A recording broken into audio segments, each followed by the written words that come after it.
भर के, हम अपने साथ यारो बस यही सामान रखते हैं, हम अपने साथ यारो बस यही सामान रखते हैं। आइए दोस्तों फिर से माहौल बनाएं। हमारे बीच गाड़ी वाला आया घर से कचरा निकाल जैसे मशहूर गीत के गीतकार श्याम बैरागी जी उपस्थित हैं। निश्चय ही आज का कवि सम्मेलन यादगार रहना चाहिए, ऐतिहासिक होना चाहिए और ये सब आपसे ही संभव है दोस्तों। किसी भी कवि सम्मेलन की सफलता दर्शकों श्रोताओं पर निर्भर है। कवि चाहे कितनी ही दूर से और मशहूर कवि को ले आया जाए, लेकिन जब तक दर्शक श्रोताओं का साथ ना होगा तो सम्मेलन कैसे सफल होगा। और दोस्तों आपको लग रहा है कि हम ऊपर मंच पे बैठे हैं, लेकिन हम ऊंचाई पे बैठे हैं तो हमारी नजरें नीची है। आप तो हमसे बड़े हैं कि आप नीचे हैं, लेकिन आपकी नजरें ऊंची हैं। अभी अक्टूबर में हमने लाल बहादुर शास्त्री जी का जन्म दिवस मनाया। लाल बहादुर शास्त्री ठिगने थे, उनकी हाइट कम थी। जब वो एक बार पाकिस्तान जा रहे थे तो एयरपोर्ट में उनको मीडिया वालों ने घेर लिया, बोले शास्त्री जी आपकी हाइट कम है, पाकिस्तान के प्रधानमंत्री यूसुफ खान से आप बात करोगे, आपको संकोच नहीं होगा, उनकी हाइट बहुत ज्यादा है। शास्त्री जी ने क्या खूब उत्तर दिया। उन्होंने कहा कि मैं पाकिस्तान जा रहा हूं और अयूब की हाइट बहुत ज्यादा है, मैं सर उठाकर बात करूंगा और वो मुझसे सर झुकाकर बात करेगा। तो आप भले नीचे हैं लेकिन आपका सर उठा हुआ है, तो हम धन्य हैं।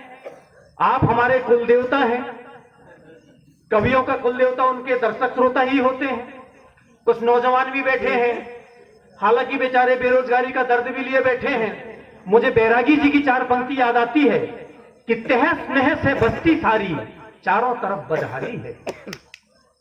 तहस नहस है बस्ती सारी, चारों तरफ बदहाली है, लेकिन सरकारी अभिलेखों में गांव गांव खुशहाली है।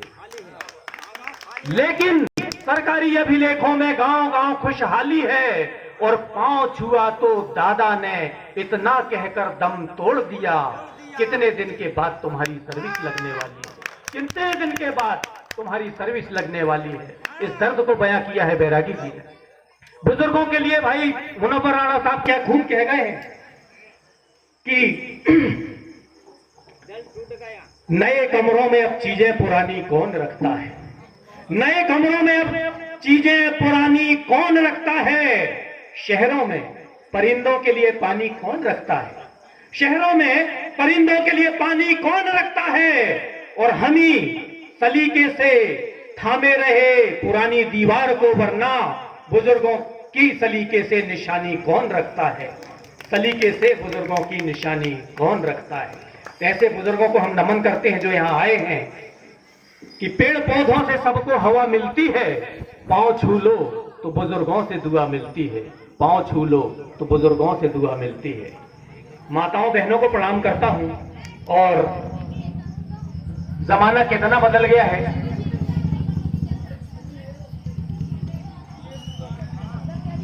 तो बच्चे से कहा गया बेटा संसद भवन के सामने साइकिल नहीं लाना चाहिए, यहां लोग मंत्री आते हैं, विधायक आते हैं, सांसद आते हैं।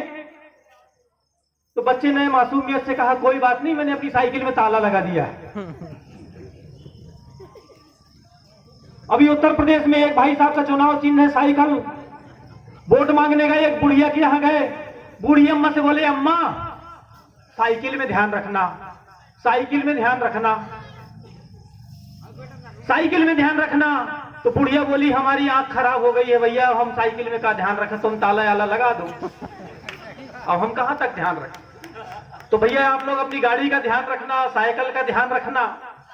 हमारे नैनपुर में आज तक कोई आतंकवादी बम विस्फोट नहीं हुआ। क्यों नहीं हुआ? क्योंकि वहां 3 आतंकवादी एक बार आए और कई बार प्रयोग करे और असफल हुए। कैसे असफल हुए? 3 आतंकवादियों ने पूरे एक प्लान तैयार किया कि पहला आतंकवादी बोला मैं जाऊंगा और नैनपुर का जो सबसे भीड़ भरा चौराहा है वहां पे अपनी साइकिल खड़ी करूंगा, और दूसरे को बताया, दूसरे आतंकवादी से कहा कि तुम जाना और उसके हैंडल में अपना टिफिन, खाली टिफिन टांग देना। एक्चुअली वो खाली नहीं, उसके अंदर बम रहेगा। और तीसरे आतंकवादी को प्लान बताया गया कि तुम अपने रिमोट से बटन टिफिन दबाने टांगने के बाद दबा देना। पहला आतंकवादी आया हमारे नैनपुर में, और ये ऐसा कई बार हुआ। पहला आतंकवादी आया, बीच चौराहे पे साइकिल खड़ी कर दिया, गायब हो गया। थोड़ी देर बाद मौका देख के दूसरा आया, हैंडल में उसने टिफिन टांग दिया, उसके अंदर बम था। अब तीसरे का काम आया, तीसरे की बारी आई। इससे पहले कि वो रिमोट का बटन दबाता, तब तक चौराहे से साइकिल ही चोरी हो गई।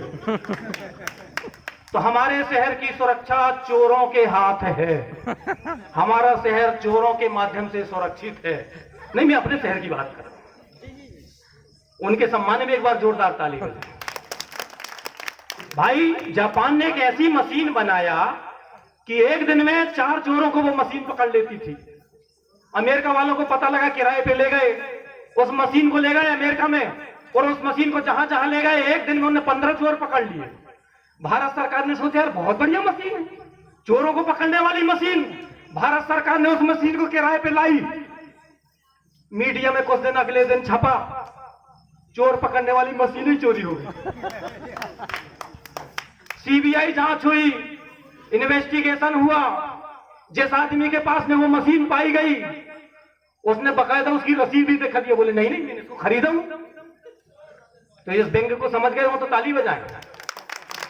तो बड़े अफसोस की बात है कि जो पूरे दिन आरती में गाता रहा, नहीं चाहिए धन और दौलत, ना चांदी ना सोना मां, किसी की गाड़ी लेके रफू चक्कर हो गया।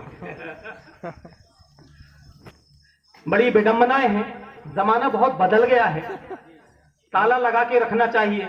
अभी पिछले दिनों एक कवित्री ने डॉक्टर को फोन किया, बोले मैं बड़ी खूबसूरत हूं, मेरी त्वचा बड़ी सॉफ्ट है, गोरी है, डॉक्टर साहब रात को सोते समय मैं क्या लगाऊं?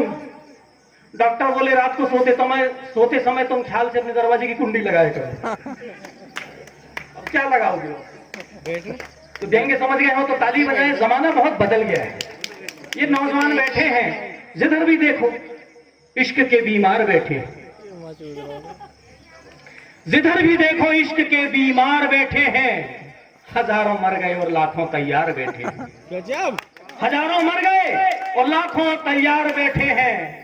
बर्बाद होते हैं लड़कियों के पीछे और कहते हैं हम बेरोजगार बैठे हैं। बेरोजगारी पे 4 पंक्तियां लेना चाहूंगा कि मुश्किल में साथ दे ऐसी आश तो नहीं, मुश्किल में साथ दे ऐसी आश तो नहीं, ऐसा जिगर ए यार तेरे पास तो नहीं, ऐसा जिगर ए यार तेरे पास तो नहीं। और मां रोज जेब टटोले है बेरोजगार की, बेटे की जेब में कहीं सल्फास तो नहीं, बेटे की जेब में कहीं सल्फास तो नहीं। बेरोजगारी, महंगाई, प्रदूषण, निश्चय ही इनको नियंत्रण करना भी हमारे हाथ में है। हम सबको जन सहयोग के माध्यम से इन समस्याओं को हमें निराकरण की ओर ले जाना होगा। दोस्तों, मैं एक बार पुनः गुजारिश करूंगा कि मैं अगले कवि को आमंत्रित करूं, एक माहौल बने, तो आप लोग थोड़ा सा व्यवस्थित हो जाएं, बैठ जाएं। एक व्यंग्य सुनाना चाहूंगा आदरणीय। एक बार एक हंस और एक हंसनी का जोड़ा दूर कहीं यात्रा पे निकले, रास्ते में व्यंग्य समझना भाई साहब, कि हंस और हंसनी का जोड़ा उड़ते उड़ते चले, उनको दूर यात्रा पे जाना था। रास्ते में अंधेरा हो गया, शाम हो गई। तो रास्ते में जो गांव पड़ा, हंस और हंसनी गांव के बाहर एक पेड़ पर ठहर गए। जो ही उस पेड़ पर रुके तो हंसनी की निगाह सामने के पेड़ पे बैठे उल्लू पे पड़ी। हंसनी ने अपने हंस से कहा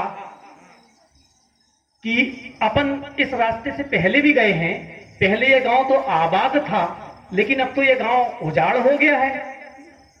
तो उल्लू की तरफ कटाक्ष करते हुए हंस ने हंसनी को प्रत्युत्तर दिया कि जिस गांव में उल्लू हो वो गांव आबाद नहीं, उजाड़ नहीं तो क्या आबाद होगा? उल्लू ने यह बात सुनी और उसको यह बात लग गई। अगली सुबह बड़ी जल्दी जब हंस और हंसनी ने अपने लक्ष्य की ओर, गंतव्य की ओर उड़ान भरने के लिए उस पेड़ से ज्यों ही शुरुआत की, उस उल्लू ने हंसनी को पकड़ लिया और हंस से कहा कि तुम मेरी पत्नी को कहां भगाए ले जा रहे हो? हंस तो हतप्रभ रह गया। हतप्रभ होकर उसने कहा कैसी बात करते हो, ये हंसनी तो मेरी पत्नी है। उल्लू ने कहा नहीं, ये मेरी पत्नी है। रात भर तुमको यहाँ रैन बसेरा का अवसर दिया, यहाँ ठहरने की सुविधा दिया, तो तुम मेरी पत्नी को किडनैप करके ले जा रहे हो? हंस ने कहा नहीं, ये मेरी पत्नी है। उसने कहा बुला लो पंचायत। गांव की पंचायत बुलाई गई तो पंचों के सामने हंस ने दलील दिया कि देखिए इसका वर्ण और मेरा वर्ण एक सा है, ये मेरी पत्नी है। तो पंचायत के पंचों ने कहा कि तुम्हारी दलील हमें जम नहीं रही, हमने तो काले लोगों की भी गौरवर्णी पत्नी देखी है, तुम्हारा ये दावा खारिज किया जाता है और तुमको इसी वक्त गांव से निष्कासन का आदेश दिया जाता है। बेचारा हंस अकेला उड़ान भरा और ज्यों ही कुछ दूर आगे पे गया, उल्लू ने उस हंस को भी पकड़ लिया। तो हंस ने उल्लू से कहा कि अब क्या चाहिए, तुमने मेरी पत्नी छीन ली, मेरे खिलाफ तुमने पंचायत में फैसला सुना दिया, अब मुझे क्यों पकड़ रहे हो? तो उल्लू ने कहा कि कल शाम को तुम जब आए थे और तुमने कहा था कि जिस गांव में उल्लू होते हैं उनके कारण गांव उजड़ता है, तो मेरी बात सुन के जाओ, मेरा ये उत्तर सुन के जाओ कि केवल एक उल्लू से कोई गांव नहीं उजड़ता। जिस गांव में उल्लू की हां में हां मिलाने वाले, अपना उल्लू सीधा करने वाले उल्लू के पट्टे होते हैं, उन सब के सामूहिक सहयोग से ही कोई गांव उजड़ता है। मुझे दुष्यंत जी याद आ रहे हैं कि एक ही उल्लू काफी है बर्बाद गुलिस्तां करने को, हर शाख पे उल्लू बैठा है, अंजामे गुलिस्तां क्या होगा, अंजामे गुलिस्तां क्या होगा। तो आइए मैं आवाज देता हूं इन चार पंक्तियों के साथ बालाघाट के कवि आदरणीय प्रणय श्रीवास्तव